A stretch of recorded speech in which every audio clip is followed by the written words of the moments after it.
Hello everybody, K-Whip here, and welcome to another Destiny 2 video. In today's video, I'm going to be telling you how to optimally play with the Stasis Titan subclass and go through kind of the best fragments to use, best nades, best exotics, how to spec your gear, and then also give some general tips for playing with the subclass. And this is actually not something new for my channel. I used to do this all the time in Destiny 1. I would pick a subclass and tell you how to optimally play, whether you're sniping or shotgunning. And so a couple years later, we're reviving that series because it just makes a little bit more sense, as there's things that you can customize a little bit more with the new subclass structure in comparison to the little 3 nodes that you selected from with the light-based subclass right now. So let's just take a look at the subclass and talk about its abilities, aspects, and fragments, and I'll recommend what I think you should use. So starting off with the class ability, it's just a barricade. I would say the towering barricade is usually the better option. It provides a little bit more cover because it's larger. The other option is the rally barricade, which will make you reload a little bit faster when you're peeking over it, and it's just a smaller barricade that is like kind of crouch level. It's not too commonly used and probably a little less helpful. Then for the movement, I would suggest Strafe Lift. That's what I always use. I think it just gives you the most control and is the most smooth movement for the Titan. Catapult isn't too bad either, making you have a little bit more of a boost in the initial movement as your Titan, but I would definitely not recommend High Lift. I think that that's just kind of awkward, and you want more horizontal movement than vertical typically. Then for the melee, you basically just get a Doomfist punch that slows people, so you're not going to choose anything different than that. That's just what you get, and it's pretty strong. I might as well mention how you should use the melee as well. The melee will last as long as you are holding down your melee button up to a certain point, and so if you really want to cover large distances with this melee, you want to get a lot of vertical space and get yourself high up into the air and then activate that melee, and that'll just allow you to cover a lot more ground very quickly, and that can be a great way to close gaps. And closing gaps is really the specialty of the subclass, and the melee is a fantastic component to add to that. So you can use it aggressively to attack people from very far away, and then there's some other situations where it can really come in handy, like to shotgun melee someone. You get a little bit of extended range with this melee in comparison to a standard one because it really lunges you forward pretty significantly without even having momentum. So using it as a finisher to pair with your shotgun is good. Or I made a video on like the biting winds with Swashbuckler, and what you can do with that is hit a shot with your bow and that'll get them to about half health or lower. Then you can just lunge forward with your melee to finish them. You'll have Swashbuckler times 5, and then you can one-shot with that bow to the head. So if you like to use Swashbuckler weapons, this is also a pretty good combo with that. Just doing some quick damage to someone and then lunging forward to finish them. Other things you can do with this melee is one-hit kill if you hit someone into a wall. So if you see someone fairly close to a wall and you think you can smack them into it, then that's a very effective way to pick up a kill. If they've got a lot of space in between them and any objects you can hit them against, it's usually not going to be as effective to melee them, but it will still send them flying back, slow them, and disorient them most likely. So it's still not a bad option usually.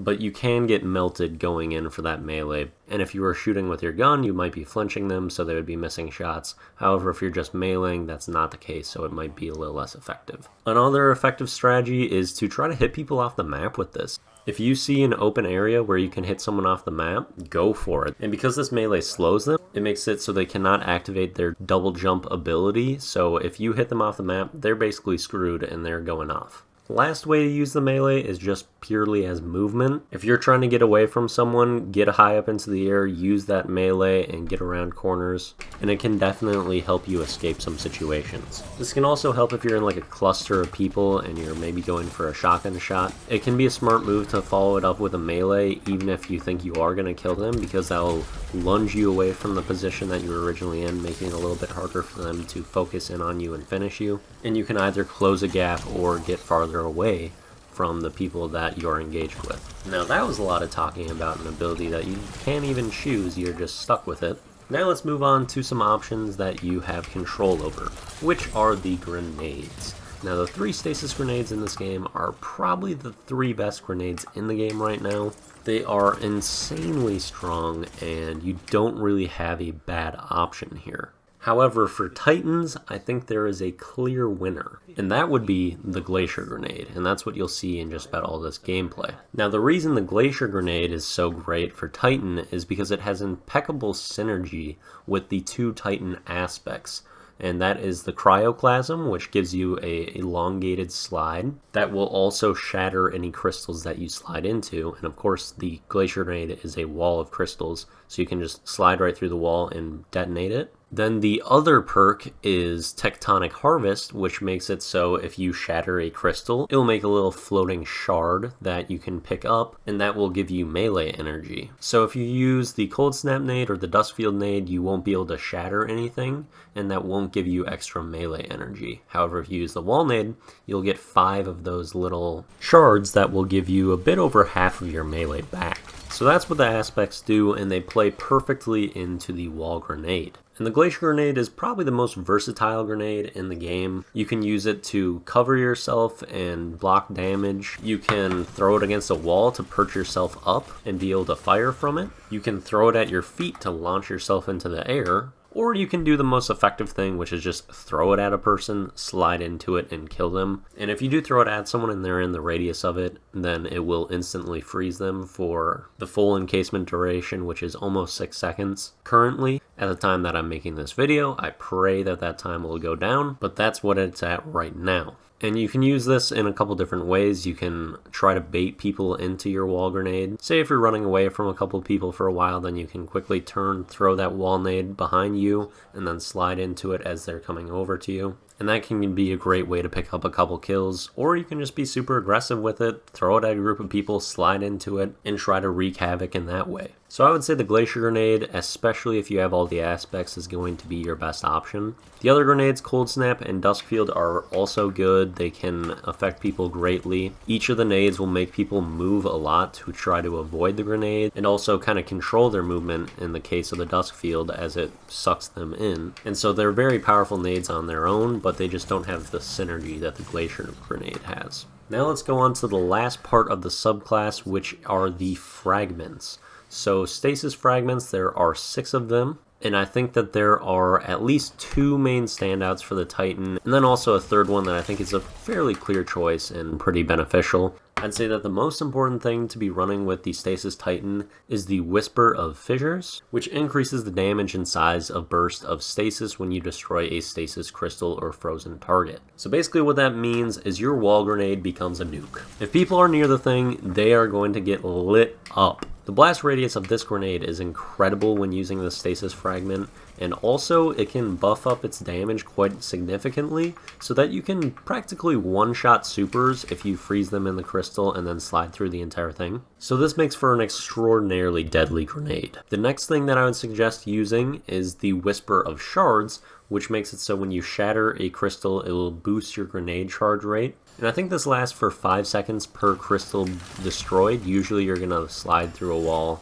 and it'll blow up all crystals, so you'll have like 10 seconds of this effect, which will probably give you back like half of your grenade energy, which is really quite strong. And having such a powerful grenade, getting this grenade cooldown to happen more frequently is an extremely advantageous thing. It will also net you 10 resilience for using this fragment for some reason. Then the last fragment that I would recommend using would be Whisper of Hedrons. This gives you a strong damage buff for freezing a target with stasis, and that's something you're going to be doing quite frequently. You'll be doing it with your grenade, you'll be doing it when you super, and you'll have 10 seconds of extra damage for doing either of those things. It does take away 10 strength, but that's not too big of a deal, especially because your strength cooldown doesn't matter all that much. Because of Tectonic Harvest, you can use the Glacier Grenade and break that to create a bunch of shards and get most of your melee back.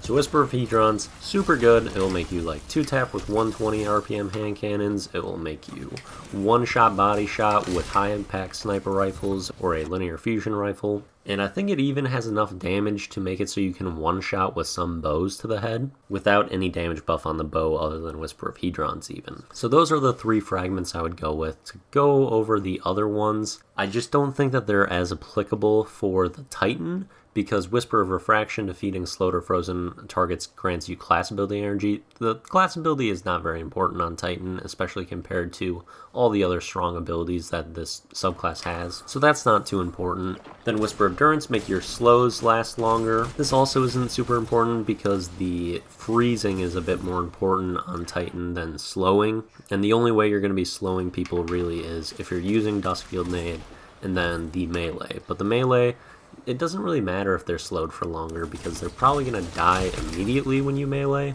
or you can just kill them really quickly in probably the 2 seconds that they will be slowed after you melee. Then finally, the one where you get increased super energy for killing frozen targets, I don't find that all that important, especially because it does take away 10 discipline and 10 intellect, which I just don't think is very worth it. And I personally put more emphasis on the neutral game than the super game, so that's kind of my mentality there. Alright, that's everything about the subclass. Now let's talk about what exotics to use, some tips, and also what you should spec into for stats. First, let's talk about the exotics. I think that the best exotic in the game right now for Titan is the One-Eyed Mask. You'll get that health regen and an overshield for killing someone that has damaged you. And this has been an extremely strong exotic for a very long time, and there's a reason that I think it's really good right now with the Titan Stasis subclass, even more so than the other ones. And that reason is that you don't have to sacrifice any movement, because usually you would have the opportunity cost of not running something like Antaeus Wards or Dune Marchers that give you that extended slide distance and make you a more mobile player. But the Stasis subclass gives you Cryoclasm, which makes your slide even longer than those exotics can make your slide. So you don't have to sacrifice any of the movement, and you still get those great benefits that One-Eyed Mask gives you. And due to these benefits of the health regeneration that's so powerful and instant right after you kill someone that was damaging you, you don't have to worry about recovery as much, which is usually a very important stat for PvP and usually something that you should spec into if you don't have something that regens your health consistently. But since One-Eyed Mask is so effective and gives you that health regen and also an overshield on top of that, so your recovery stat isn't as important and you can focus that into something else, which I would recommend Discipline, because Discipline is extremely helpful with this subclass because you have like the strongest nade in the game, something that's incredibly powerful, and that nade will also give you your melee, so you don't really have to worry about strength. And so that whole combo and way of speccing I think is just super effective. And to give you a sample of what my stats are, I'll just show you right now. I have like tier 6 mobility, tier 5 resilience, tier 6 recovery, tier 10 discipline, which is the most important part I think, tier 5 intellect, and tier 6 strength.